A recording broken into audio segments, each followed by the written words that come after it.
We're in an interesting situation since what you heard at the last panel sounded a lot like the topic of this panel.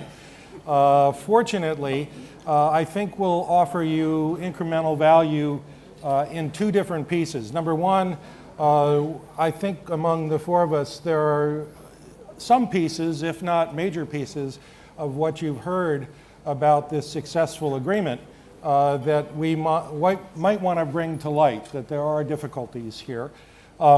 Secondly, there's a lot of moving parts in this whole game, and there's also two very distinct issues that we're dealing with in rebalancing. There's a short-term rebalancing that, in a way, didn't work. That as was said, I think, by both of the previous speakers, that it took, quote, too long. The pain got too intense for the oil producers. So a very valid and legitimate strategy of letting the market balance itself hadn't worked. Well, there's a longer term part of that. Maybe it wasn't part of the original strategy, but certainly the capital expenditure decline, which you've heard about in the last 2 or 3 sessions, has created a situation in 2018 to 2020 and beyond, which I think has moved the market into a position where particularly Saudi Arabia is going to be called upon to fill that gap. And they have a number of reasons to do it that have to do with the environmental side of the equation going forward. So that will be, I think, our contribution. But I want to first hear from the 3 speakers here about how they see, number one, the market situation we're dealing with, because that's what we all do for a living.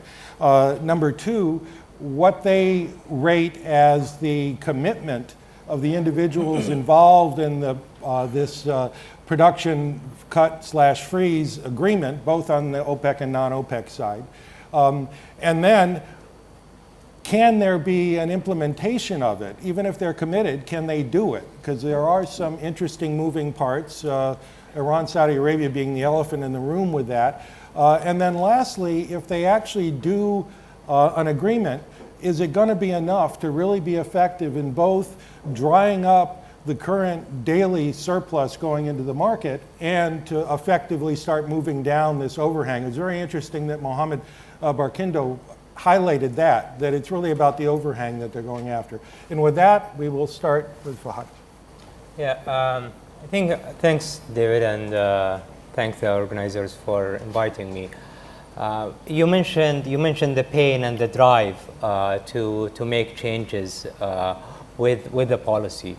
I think in this context, the pain is relative to previous episodes of lower oil prices on different producers, and pain relative to across producers within the existing environment of lower oil prices. I think for Saudi Arabia right now, the pain is much less than where we had seen previous episodes of low oil prices, say in the 1999. Since then, the Saudi have maintained or targeted the 3 main economic policies or goals. One is to expand the physical accounts, adopt an expansionary fiscal policy, and 2, retire the debt, and 3, accumulate reserves. All of these have been accomplished within the last 10 years before the oil prices collapses of 2014. That created an environment for Saudi Arabia, or a strong sovereign balance sheet, to enter the shock of lower oil prices that we are living in, and made the Saudis able to live through this period with lower oil prices, with minimal impact on the local economy. But there is a realization that the future will hold a difficult economic position. And that's why all these adaptation of Vision 2030 and National Transformation Program, with, of course, a cost of that transformation in the shorter term on some economic activity. What does that have all to do with the oil policy of Saudi Arabia? Entering on a very strong position, a period of lower oil prices, the first reaction of Saudi, well, before that, in 2011, Saudi adopted a policy of a reliable source of oil, which has been adopted actually in the last 40 years, since 1975. The main consistent message all Saudi oil ministers were saying is that Saudi will be a reliable source of oil for the global economy. That carried on in 2011 when we had shortage coming from Libya, coming from Nigeria and Iraq, and production have shifted up. When we started seeing oil prices decline and the market structure have changed back in 2014, there have been a change in the Saudi policy, adopting or lowering the priority of price targeting and adopting a policy of market share carrying. And that was a policy that we saw over the last 2 years. Given the strong economic position, they were able to live with that. What we're seeing right now, actually, since the failure of the Doha meeting and well, the success or relatively successful meeting in Algeria, is a new signaling to the market that Saudi is looking at a newer phase of policy, which is targeting market share and only reducing production if there is a cooperation between Saudis and non-Saudis. So for the next few years, I think Saudi will continue to maintain their ability to remain to put a priority on the market share where prices are in the background. Of course, this depends on whether there is enough ability or time to live with the harsh economic conditions within the kingdom moving forward, and whether the reform is likely to continue as planned, and the transformation from a publicly driven economy to a privately driven economy will succeed. If that's successful, then I think the policy of maintaining market share will remain in place. If there is a failure or a delay within that success, then probably a consideration or reconsideration to that policy to target prices probably will be in place. Now, we can discuss whether our view on whether these policy will succeed or not. A lot of analysts look back to the previous episodes of 1999, where oil prices fell below $99. Debt to GDP increased to 100%, and FX reserves for the kingdom was very low. Okay, I think that's a good place to stop. We can pass along, and you'll get another chance later to Okay. Paul. I also refer all of you to the bios in your materials. I didn't give long introductions because we're more about the information than who we are and how we got here. So, Paul? I'll be about the information. Thank you, Dave. I always find these analyst panels are a bit scary because at some point somebody's going to start throwing numbers around, and then the arms race begins, and by the end the whole session is entirely digital because we do tend to communicate much better in numbers than in words. So I apologize in advance if I start throwing the numbers in. I think to go to your other question, and when does rebalancing happen? I think it's already happened. I think it's with us. I think if we define rebalancing as when do supply and demand get close enough that we can't really tell the difference, then it certainly happened in Q3, and it probably happened in Q2 of this year. I think there was a lot of bearishness about the bounces at the start of the year, and I won't pick on them, but I'll just give them as an example of consensus. As recently as March, the EIA was expecting a stock build of above 2 million barrels a day in Q2. They just brought out their latest report, and they now think the stock build in Q2 of this year was 200,000. So less than 1/10 of the size it looked like it was going to be 7 months ago. Did they start the fires in Canada? I don't think so. Well, but the fires in Canada were not 2 million for a quarter. No. But Yes. And demand has been, I think, stronger than anticipated. Supply was weak for various reasons, but there are outages and they happen through. So I think in that sense, talking about rebalancing next year, it's crazy. It's already happened. And what's interesting from this point on is, are the supply and demand numbers such that unless somebody does something, i.e. an OPEC agreement, that they get unbalanced again? And do we have a tendency here towards greater supply if nothing else happens, or do we move into a deficit? And I think on our numbers, OPEC has timed this very well. They've timed it at a point when the balance is already there. Everything that's tightening on the supply side from here will cut directly into inventories. There's no intermediate stage of waiting for the market to come back into balance. That goes straight into the line. And so we would tend to see the move into a deficit as opposed to the kind of mere balance we've had for the past 6 months, starting by the end of this year and then getting bigger into next year. It's already happening to some extent. I mean, one of my favorite ways of manipulating, is that the right word, the inventory data, just to clarify the trends, is to look at how US inventories are moving relative to seasonal patterns, their 5-year average. And US inventories have been falling relative to the 5-year average by 800,000 barrels a day for the past 6 weeks on average. So that's 33 million or so coming off.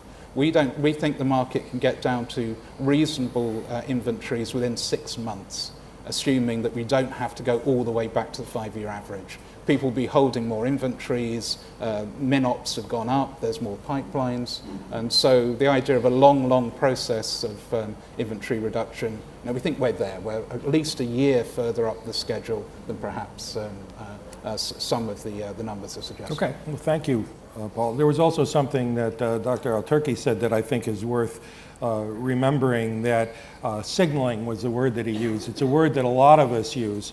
And when OPEC does something, well, you can either say something or do something.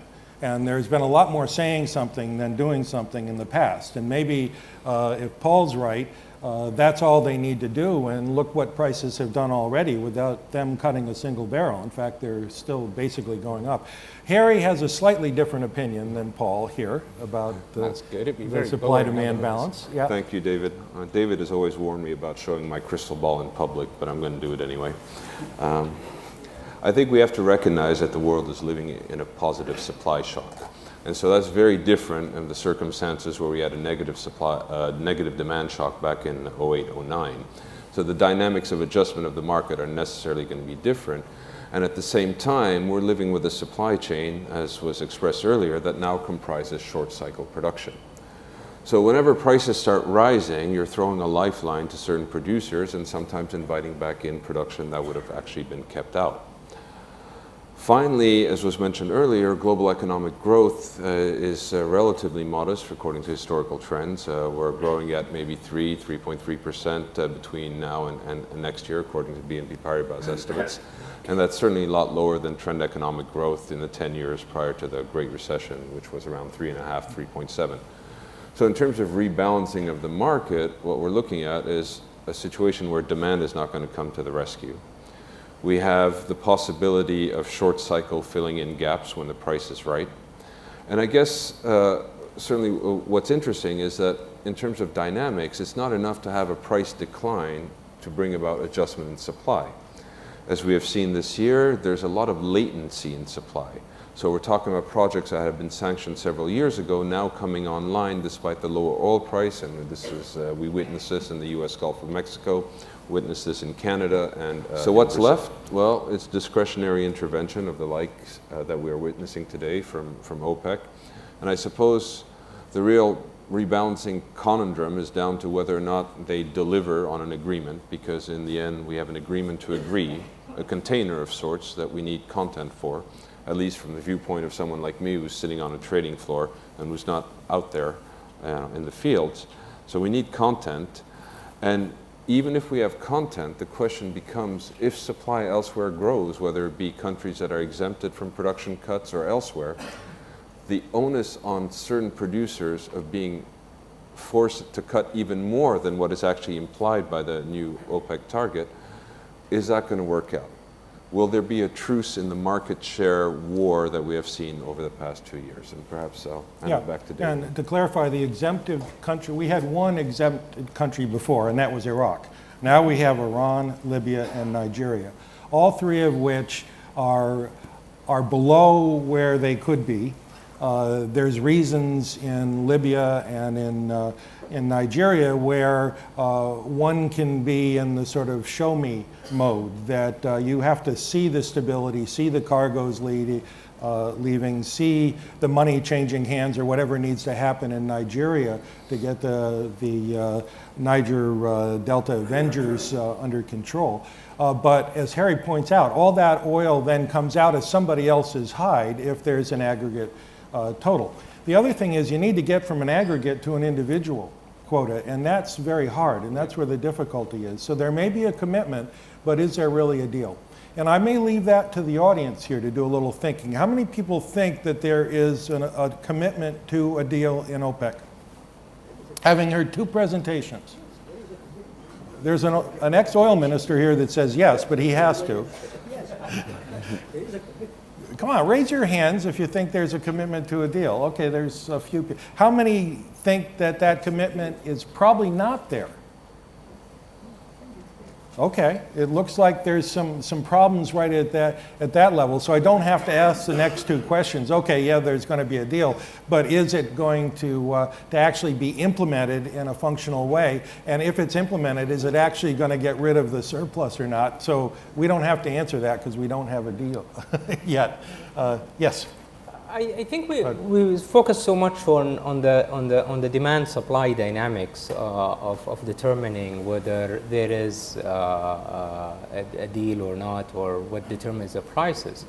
But I think we need to step back and see what are the incentives for these countries either to commit or not commit. Mm-hmm. So in this environment, if you have countries like Saudi Arabia, where the pain is relatively less than in other countries, I think there is less incentive to commit for a deal.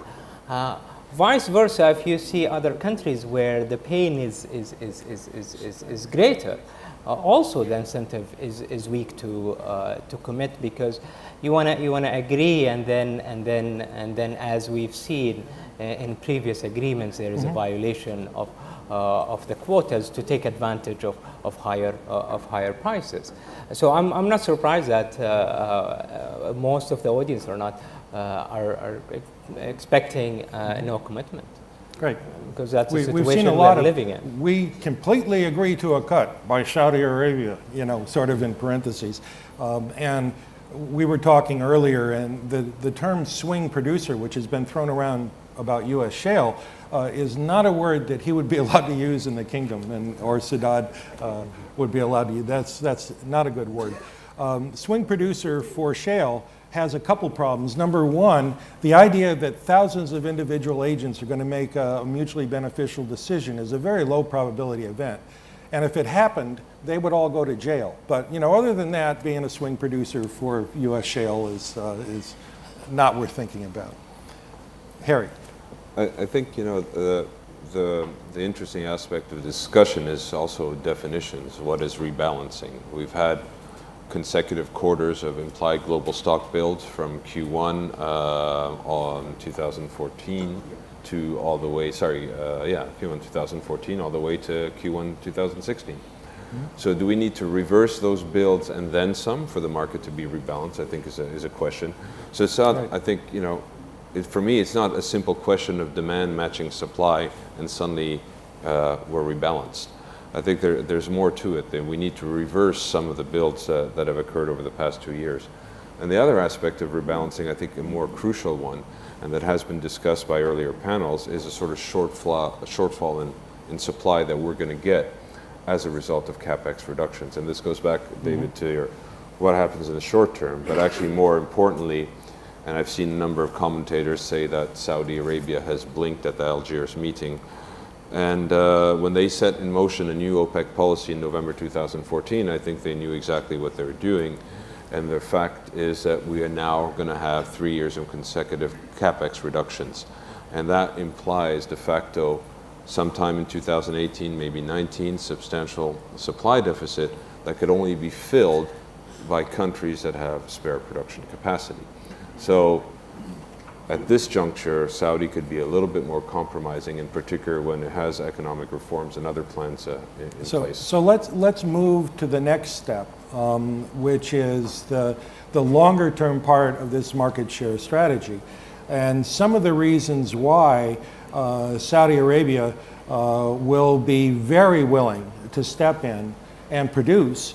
And it's said that, well, but they can't add capacity. They've got their spare, but then what? Then what? And my view is they just produce what they have harder. And what does it cost them? It costs them oil in 2070 or 2080, which they may not like the oil market at that time as well. So that's something that maybe, Paul, you want to respond to? Well, I think the two are put together. If you take the last OPEC communique, it reads very clearly there's a market failure here. The price of oil is too low, we're endangering longer term supplies. The market is overpricing the inventories, forcing the price to a level at 50 where the industry cannot survive into the longer term. That endangering of longer term supplies means the market now needs a nudge to get through to a more viable medium-term price of oil. We've probably overdone it, it's too late. So now we're looking to get a price rise in the short term so as not to create too large a price rise in the longer term. So I think the two are very committed. And last year, as we know, it's not just the projects delayed and the capex reductions, it's the next tranche of projects, the ones that should be dipped into for the new development projects early next decade, the discoveries that weren't made last year. So on the WoodMac numbers, last year was the worst year for new discoveries in 70 years in absolute terms. In relative terms, probably the worst on record. This year, depending on how the Alaskan announcement for a few weeks ago is put in, is either going to be the worst or the second worst in 70 years. So it's also whittling away that inventory of new projects further down. Right. But it takes you to just the fundamental reason for, forget about OPEC compliance and the mechanics of things. I think it's not really very illuminating to get into into that. You've got the fundamental distortion is the price is too low for long run equilibrium. It has to rise. And really what we're debating about is what is the method by which it gets from 50 to whatever we think that longer term price is. At $50, $55, US shale cannot balance the world. It's not big enough, it's not fast enough. You're then creating those problems further down the line. So where do we put the back end and how do we get to that more sustainable price? That's really what this process is about. So in some ways, don't worry about the supply demand numbers, they will come right. And we know they're going to come right because supply is being pressed down on. Forget the returns of outages. And we're economists. We're so economists, we know so it's we going know. to be right. We know it's going to be And right. if it isn't, we'll assume it's right.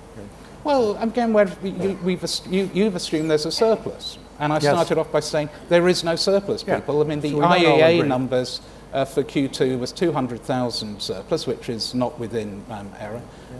EIA 200,000. Q3 numbers, they're the same kind of thing. All of those balances are telling you there has been no surplus for 2 quarters. And yet we're starting with the mindset that there's a huge, great surplus that has to be removed by counting the barrels out of OPEC in November. And I'm just saying that's just the wrong starting point. Where Okay. this would have been a good discussion to have had a year ago. It's not the correct discussion now. Or a session ago. It's an old discussion. Harry mentioned something about what I'm calling momentum, but the things that are in the pipeline already. And to tie the two things together, he had mentioned the Gulf of Mexico. He could also mention the North Sea, by the way, as well as mentioning Kazakhstan, you know, a couple of very big pieces that are going to already there for the fourth quarter. Schiehallion, I think, is back on site, and Kashagan produced 90,000 barrels a day or whatever. I was talking to an oil service company a while back, and he said, yes, there's a lot of Gulf of Mexico stuff, but you know what? There hasn't been one exploration well drilled in the Gulf of Mexico, and that's a hot spot. So absolutely, we're sensitive to that. Why don't we've got about 15 minutes left, and since this is meant to be an interactive session, as you you that have been with me before. I like to make you guys work as well. So why don't we see what questions you have? Hi, my name is Björn Schildrup. I work for SEB, Head of Research Commodity. Paul, thanks for a great pitch you had on the oil market. We've heard earlier today talk about declines in existing production, and it's been pitched at somewhere between 2 to 3 million barrels per day per year. But you know, this is a highly important number, but it's still so much uncertainty about it. I mean, it's a big difference between 2 and 3, and some put it at 5 million barrels per day per year. So, what's your target? Well, it depends what you're adding in there. If you're adding in shale, then the number is bigger. Remember, shale decline rates are between 60 and 80%, depending on your area. So if you leave shale with no drilling at all, then you end up with, there's 3 million off straight away just through from there. So I think that other number was the conventional oil declines from beyond. I think that's the, it's very easy to sort of add the new supply increments and the decisions the results of decisions that made on $100 oil before. But I mean, those are all, first thing they've got to do is replace those declines. So you can add together Kashagan and all the other bits coming through. They're not, I don't think they're going to replace the declines of the conventional base through in 2017. So that's the big stuff. You need to replace that 3 million and then go a little bit further. And then do it again the following year, and the following year, and the following year. And that's where it starts becoming difficult. If you can just about do it in 2017, I don't think it happens. It certainly doesn't happen in 2018 or 2019 or 2020. And again, that's back to the logic of the OPEC communique, which is saying, look, this is close. We've got a crunch coming. We've got a big crunch coming. And we need to start pricing that in. We need to give the signal out to the market to start creating supply. And that signal isn't being given at the moment. If anything, we're still giving a signal to disrupt supply. Said shale cannot, outside the Permian, shale will keep on falling. We have shale increasing month on month starting in March, so in total. But the amount for next year, very much, I think, as the numbers were suggested in earlier sessions, 300,000 a year is pretty good for shale under the new credit frameworks, under the various other constraints. That's not going to cut the mustard in terms of replacing the declines from conventional production. So these numbers just get harder and harder. And the whole point of that communique was to say, look, this isn't a light switch. You can't suddenly turn on 1 million barrels of shale. We've lost 1 million. When will shale get back to its peak? I don't think it's going to get back to where it was until maybe early 2019. Now, that's far too long a cycle. We call it short cycle. That's not a short cycle. Something that starts falling at the early 2015 and gets back to its peak 4 years later. That's a pretty long cycle. Let me mention a couple of composition effects that you need to keep in mind with this sort of global decline rate. That number one, it's the bad stuff that goes down fastest, and then it's a smaller share. And what's left ultimately, I mean, if this really swings, and I have 1 million barrel a day declines in 2018, 19, 20 for non-OPEC, but that just raises the share of the Saudi Arabias of the world, which have a much smaller decline rate. The other composition effect is the way that the US EIA counts their shale is by shale county, which are a mix of conventional and non-conventional. So we don't know how fast well, I do, because I actually go on the numbers and I figure them all out. And the shale is not going down anywhere near as fast as the shale counties would indicate. I was about to say, Paul brought in a very interesting aspect in relation to decline rates, the need to replace obviously declining production and then obviously increment that number with whatever demand growth that you have. Right now, the market is not pricing in new supply, but it will when you have tangible evidence, and the production guidance of companies will be giving that over the course of next year, that you will have that shortfall. So in terms of rebalancing, there's a rebalancing to be had in terms of basically supply destruction, but there's also a rebalancing to be had in terms of re-giving the incentive to produce. And this is something that will happen, and this is a very nature of commodities and oil. Oil goes through cycles. So right now, the price cycle is not one that re-incentivizes supply, but it will have to. So that, in our opinion, means that and this was said by a previous panelist, the economics of shale oil still will prove the ceiling and floor of the market over the next 6 months, in our opinion, 6 to 8 months perhaps. But then after, re-incentivizing higher cost production will require a price that moves higher. So the rebalancing process is a two-part process. First, the price goes down, crowd out higher cost production and the surplus, and eventually re-incentivize production, which means the back end of the curve, in BNP Paribas' opinion, that is going to start rising over the course of 2017 to do exactly that, and eventually take up with it the spot price. Herman Franzen, EIG. We economists, oil analysts, have never been good at projecting inflection points. We look at distance, when prices are low, they will always be low. When prices are high, they will always be high. We know the reality is not like that. What we know now, these big cuts in capex now since 2015, and perhaps another year, unless by December we know what the industry is going to do. And then we have already the normal decline rates that already were discussed. So looking perhaps at a shortfall, quote unquote, of 20 million barrels a day by the end of the decade. I would like to hear from the panelists what they think, how can we avoid the potential of another major oil price spike? Not talking about geopolitics, just based on market forces alone. Why don't you take the lead, because I think you're in the center of the answer. I think I will just think of the incentive that countries have to supply, to increase production. For example, in Saudi Arabia, already we heard Aramco to maintain capital spending at a high level. We heard announcements of around the 300 billion over the next 5 or 10 years based on the National Transformation Program assumptions. So that investment is gonna come online. That investment is going to maintain the position of Saudi as a major producer and a reliable source of oil for the global economy.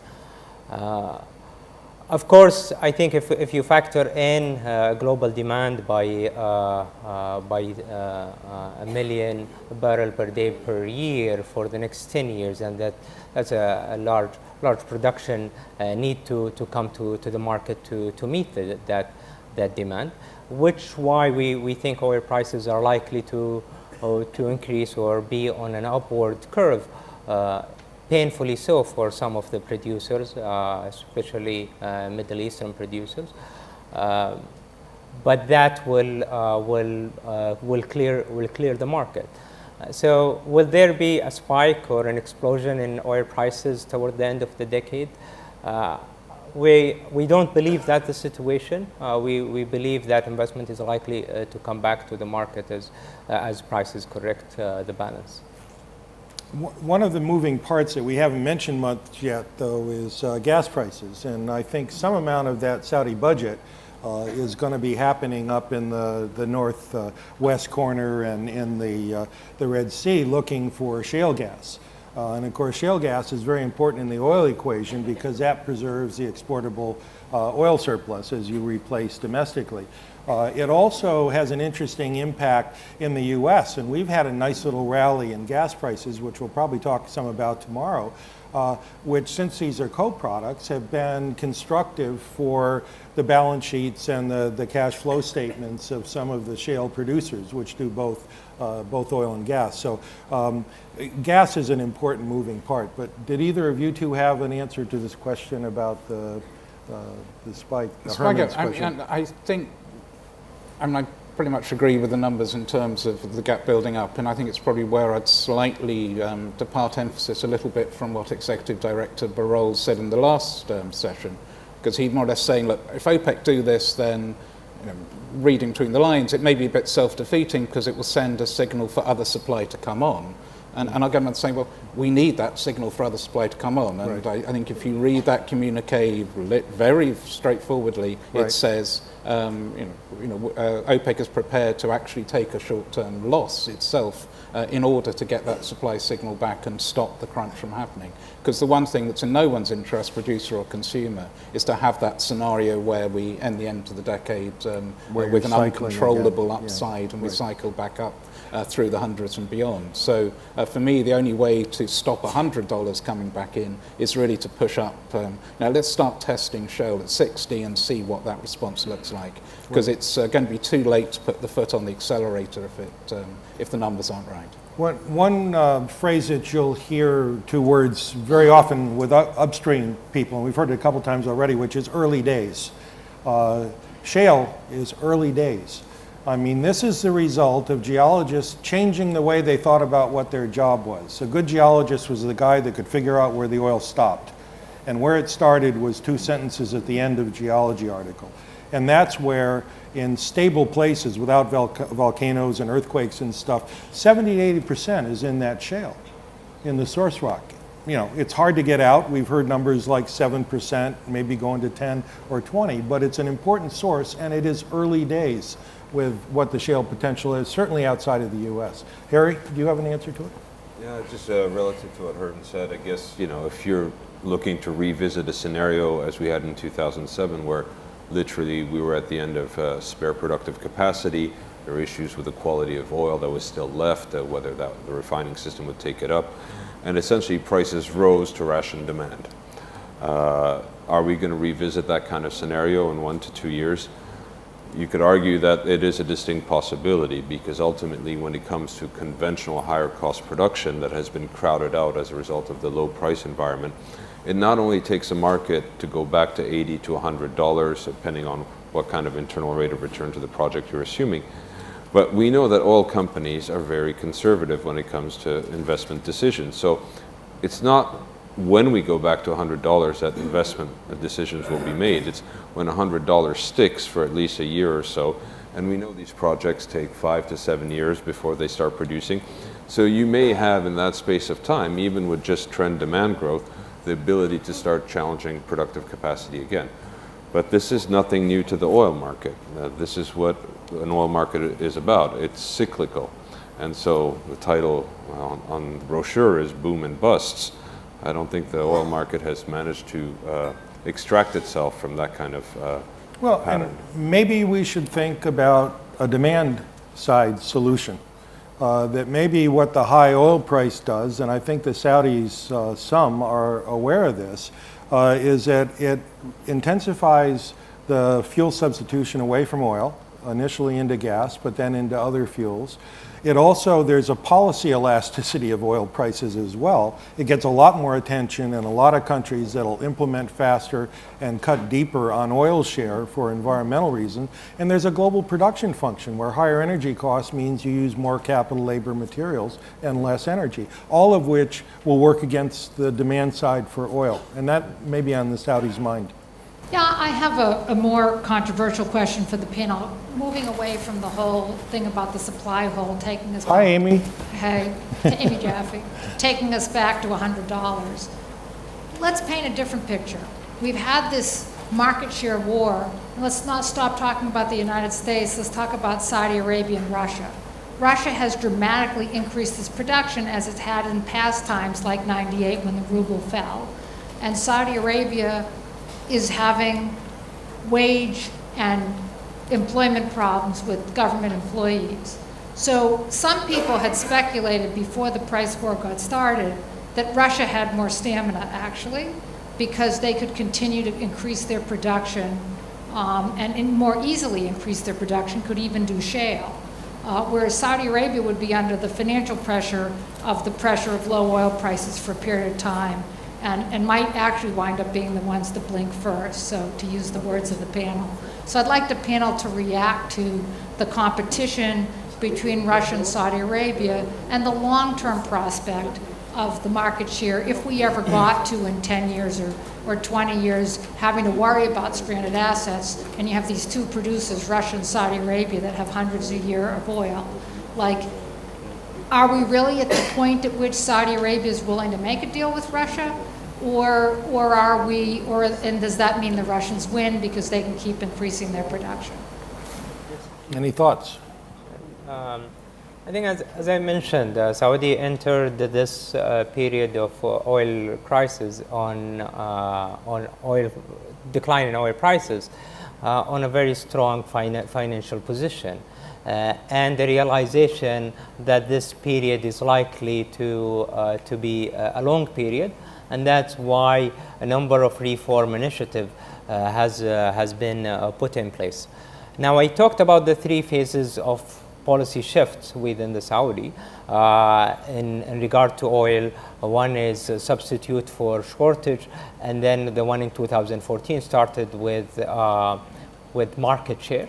And the third one, which is we're living through and developing now, is maintaining market share and asking for a comprehensive reform or a cooperation with other producers to push oil prices upward. So this is still in the making. I think the priority remains to the market share. I think the financial strength will make Saudi adopt that policy and with the reform.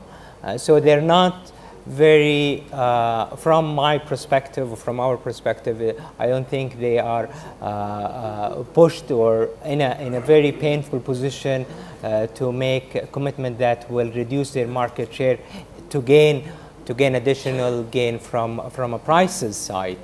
That being said, if there is, that's what we see for the next few years. That being said, if there is any lack on the reform, if there is any delay on the reform in the reform strategy, and that financial strength or financial cushion is being depleted over time, then probably that's where another shift to focus on price and focus on agreements with other producers would probably materialize. Our view is that the reform is likely to continue to be in place, which will make the Saudi oil policy focuses on the market share. Thank you.